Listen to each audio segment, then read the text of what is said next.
नमस्कार, मैं हूं रविंद्र जैन और आप देखना शुरू कर चुके हैं सबकी खबर।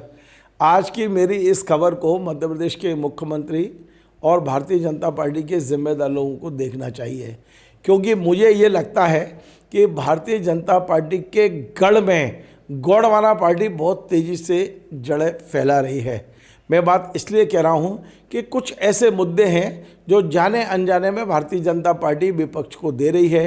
कांग्रेस खुद आंदोलन करे ना करे, वो गौड़वाना गणतंत्र पार्टी के कंधे पे बंदूक रख के भी चला रही है। पूरा मामला मैं विस्तार से बताता हूँ। छोटे छोटे पैकेटों में जिस तरह से आंदोलन शुरू हुए हैं वो भारतीय जनता पार्टी को कमज़ोर कर सकते हैं आगे जाके। मैं नहीं चाहता हूँ कि कोई भारतीय जनता पार्टी कमज़ोर हो या भारतीय जनता पार्टी मजबूत हो। हम पत्रकार हैं, हम मुद्दों की समीक्षा करते हैं और आज भी ये खबर बनाने का उद्देश्य यही है। दरअसल कल मंडला में जिस तरह से उपद्रव हुआ है, जिस तरह से कल आदिवासी वर्ग बड़ी तादाद पर सड़कों पर उतरा है, बेशक भोपाल के अखबारों में, राजधानी के अखबारों में खबर नहीं है, लेकिन मैं आपको पूरे वीडियो दिखाता हूं आगे बढ़ने से पहले। बड़ी तादाद में आदिवासी, गौंड आदिवासी सड़कों पे उतरे और उन्होंने ना केवल सड़कों पे उतरे बल्कि मध्य प्रदेश की जो इस समय महिला मंत्री हैं, पीएचई मंत्री, मंडला से जो विधायक हैं संपतिया उइके, उनका पुतला जलाया। उन्होंने वहाँ के जो प्रभारी मंत्री हैं दिलीप जायसवाल, उनका पुतला जलाया। उन्होंने मंडला से जो सांसद हैं फग्गन सिंह कुलस्ते, उनका पुतला जलाया। और तो और कलेक्टर का भी पुतला जलाया गया। क्यों जलाया, क्या मुद्दा है, वो भी मैं आपको बताता हूँ। दरअसल पिछले कुछ दिनों से मंडला को महिष्मती के नाम से पुकारा जाने लगा है और कहा जाता है कि महिष्मती की यहाँ राजधानी रही है, लेकिन गौंड आदिवासियों का मानना है कि ये गौंड राजाओं का राजधानी रही है मंडला, और हम किसी भी कीमत पे, मतलब अपना सिर भी कटाएंगे, जान भी जाकर जोखिम में डालेंगे, लेकिन मंडला का नाम नहीं बदलने देंगे।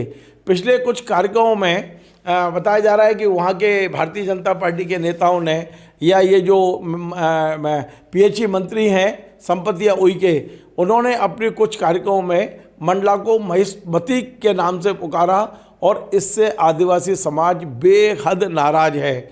अब देखना है कि भारतीय जनता पार्टी महिष्मती करती है या मंडला करती है, लेकिन कल जो कुछ मंडला में हुआ है वो भारतीय जनता पार्टी के लिए घंटा ज़रूर बज गया है।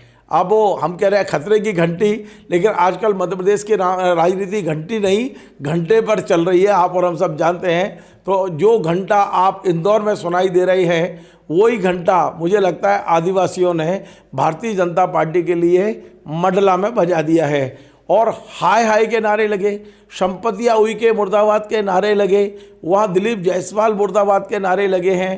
पहले छोटे से वीडियो आपको दिखाता हूँ किस तरह पुतले जलाए जा रहे हैं और भारतीय जनता पार्टी के खिलाफ आक्रोश सड़क पे दिखाई दे रहा है। ये देख लीजिए आप। संपतिया उइके हो, फोटो फोटो का फोटो रे, फोटो रे, फोटो रे, फोटो का फोटो, अरे भाग रे, भाग। संपतिया फोटो लगा रे, ले ले देखो देखो।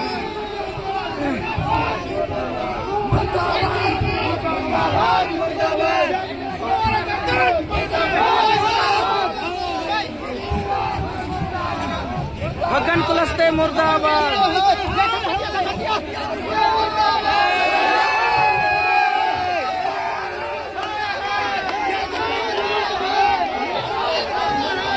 तो आपने देखा।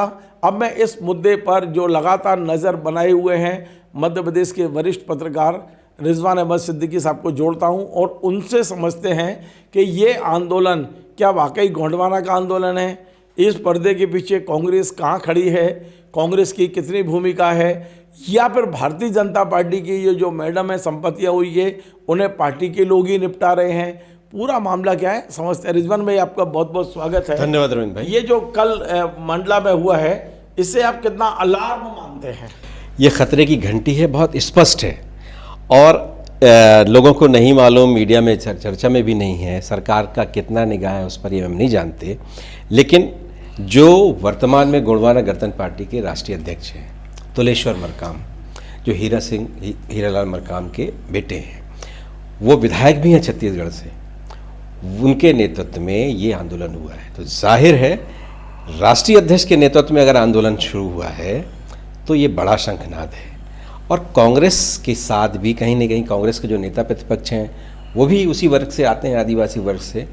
तो आदिवासी वर्ग मालवा और महाकौशल, इन दो जगहों पर आदिवासी बहुत मजबूत स्थिति में है। सरकार बनाने और बिगाड़ने की भी वो क्षमता रखते हैं और ये एक मोर्चा खोला है। वो क्या है, मंडला महिष्मति? बिल्कुल, देखिए गोंडवाना अगर राज की बात करें, रानी दुर्गावती से लेके सबको सरकार ने बिल्कुल गोद ले लिया है। सबको सरकार लगातार उनके स्मृति में बहुत कुछ करती है।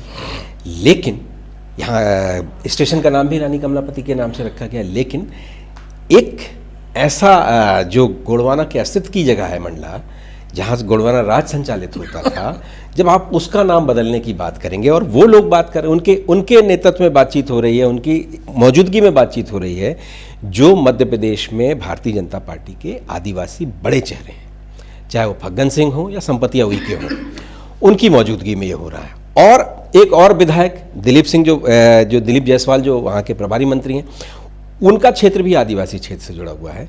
इस तरह की क्यों ये बातें उनको सूझ गई ये तो वही जाने, लेकिन उन्होंने अपनी पार्टी को ही इसमें मुसीबत में डाला है, अपनी सरकार को भी मुसीबत में डाला है। आंदोलन कवर नहीं हुआ लेकिन आंदोलन बढ़ा था। लेकिन इसमें भी अभी मंडला को महेशपुर कहा तो गया नहीं है, क्या एक बार प्रस्ताव हो जाने से इतना आक्रोश क्यों हुआ? रविंद्र भाई, किसी बात की शुरुआत होती है ना, कहीं से शुरुआत होगी तभी तो आगे बढ़ेगी। मतलब शुरू में ही ये कुचलना चाहते हैं और उनको एक अच्छा बैठे बिठाए। वाकई आदिवासियों में गुस्सा है कि आदिवासियों की पीठ पे भी कोई सवार है? देखिए, आदिवासियों का जो इस पूरे मामले में उनके अंदर जो हलचल मच गई थी, इसलिए कि गोंडवाना राज तो उनके लिए अस्तित्व का सवाल है ना, उनकी शान आन बान सब है। हम वहाँ से झारखंड से तक हम गोंडवाना के बड़े जो उस दौर के नेता रहे उनको भगवान के तौर पर टंटैया और इस तरह की हम बात करते हैं। और यहाँ उनका जो गढ़ है, वहीं अगर हम उसको नाम बदलने की बात करते हैं या उसको उस पहचान के तौर पर हम बात करते हैं, भले आप नाम नहीं बदल रहे हैं लेकिन आप उसको उस पहचान की तरह तो आप बोलने लगे, तो इससे आक्रोश पनपा और आक्रोश सड़क पर दिखा। बैठे बिठाए गोंडवाना एक सुप्तावस्था में पहुंच गई थी मध्य प्रदेश में, लगभग बैठे बैठाए एक बड़ा मुद्दा मिल गया, सड़कों पर आए और जो भारतीय जनता पार्टी के मध्य प्रदेश के क्या देश के बड़े नेता हैं फग्गन सिंह कुलस्ते आदिवासियों के, उनका तक वहाँ पुतला जलाया गया। संपतिया उइके केंद्र की राजनीति से मध्य प्रदेश आई हैं, बड़ी नेता हैं, सौम्य नेता हैं, सभ्य नेता भी हैं, लेकिन उनके खिलाफ भी पुतला दहन हुआ है। जाहिर है ये एक अलार्म है। और मेरी जानकारी जो है, तुलेश्वर मरकाम और उमंग सिंघार के बीच में कोई चर्चा भी हुई है। मेरी जानकारी जो है, उमंग सिंघारकर इंदौर में थे और तुलेश्वर मंडला में थे, लेकिन उनके बीच में भी कोई चर्चा हुई है और ये चर्चा फिलहाल तो दूर तक जाती हुई दिख रही है। सरकार कितनी जल्दी, क्या कांग्रेस इस बार गोंडवाना के साथ मिलकर उतरेगी? वो ये दोनों पार्टियां, ऐसा जयेश और गोंडवाना के साथ दोनों पार्टियां उनके साथ उनके अपने अपने इक्वेशन से करते रहे। शिवराज सिंह 2018 में फेल हुए इस पूरे मामले में, चूंकि कमलनाथ छिंदवाड़ा और वहाँ उसके इर्द गिर्द गोंडवाना का बहुत ताकत थी, कमलनाथ उसमें सफल हो गए और बहुत तरह की चीज़ें हुई। यही जयेश के साथ हुआ, दोनों पार्टियों ने डोरे डाले, दोनों पार्टियों ने खड़ा करके वोट विभाजन करने की कोशिश की, लेकिन कांग्रेस सफल हो गई और बीजेपी असफल हो गई। शिवराज सिंह सरकार की, चौहान की सरकार चली गई।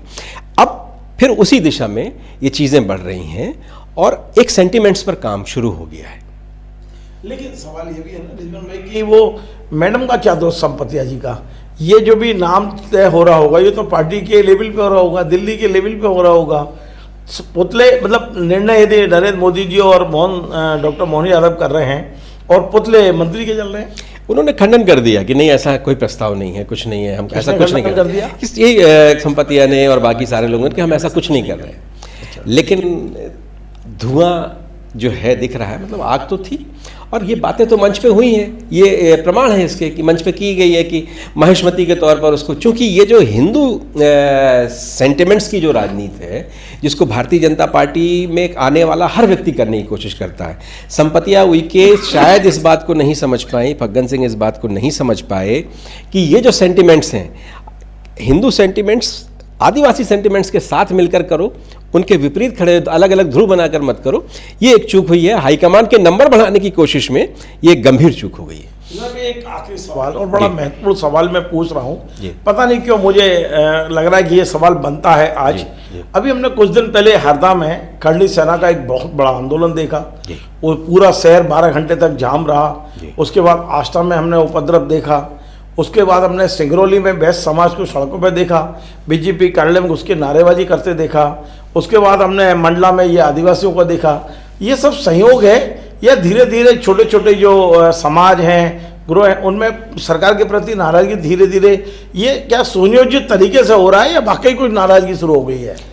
देखिए, ये जो मंडला का है ये तो सुनियोजित है, धीरे धीरे एक अच्छा मुद्दा मिला और उन्होंने काम कर लिया और उनकी बातचीत चल रही है। मेरे सूत्र जो बता रहे हैं, मैं बहुत दावे के साथ कह सकता हूँ कि उमंग सिंघार और तुलेश्वर मरकाम के बीच में बातचीत हुई है। कितनी आगे बढ़ेगी, कैसे बढ़ेगी, ये तो मुझे नहीं मालूम, लेकिन फिलहाल सरकार की नींद उड़ाने वाली चीज़ें तो ये शुरू हो गई। जिस तरह से अगर हम बात करें करणी सेना का हरदा का, करणी सेना आपको याद होगा कि भोपाल में बहुत बड़ा आंदोलन करणी सेना का हुआ था। यही करणी सेना राजपुरा जो शेरपुरा जो उनके करणी सेना के जो यहाँ युवा अध्यक्ष हैं, इन्हीं लोगों ने भोपाल एक तरह से जाम कर दिया था। अब हरदा में भी इन्होंने किया।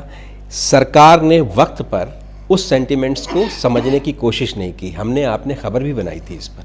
सबकी खबर ने सरकार को तकरीबन 3 महीने पहले चेताया था इस बार। आज भी हम चेता रहे हैं। हाँ, आज भी हम कह रहे हैं, हम उस समय अलार्म बजा रहे हैं हम। जी, हम हर घंटे नहीं घंटा बजा रहे हैं। हरदा के विषय में हमने चेताया था सरकार को। जी, जी। लेकिन शायद उस समय सरकार के में बैठे हुए जो लोग हैं उन्होंने उसको उतनी गंभीरता से नहीं लिया।